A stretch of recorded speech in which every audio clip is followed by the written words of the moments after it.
Welcome to Let Me Fix This. Enjoy the video. In this video, I will explain how to make chicken noodle soup broth. First, select your main ingredients. You'll need about 3 to 4 pounds of chicken, which can be a whole bird or a mix of bones and meat. Don't forget your aromatic vegetables like 2 large carrots, 3 celery stalks, and 1 large onion. Fresh parsley and bay leaves will also enhance the flavor profile. To begin, consider roasting your chicken pieces and chopped vegetables for about 20 minutes at 400 degrees Fahrenheit. This step adds incredible depth. Transfer everything to a large stock pot, covering it with 12 to 16 cups of cold water.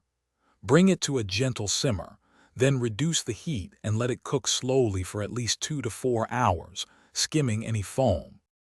Once your broth has simmered sufficiently, it's time to strain it. Carefully pour the entire contents of the pot through a fine mesh sieve or colander lined with cheesecloth into another large bowl. Discard all the solids, but you can save any tender chicken meat for your soup.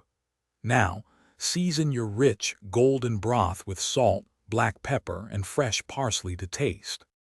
Allow your homemade chicken broth to cool completely before transferring it to airtight containers.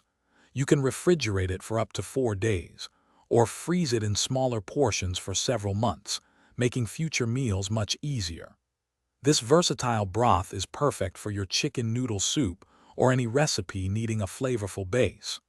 Also, be sure to check the description below for a fantastic book that can truly change how you think about money, as well as other helpful deals.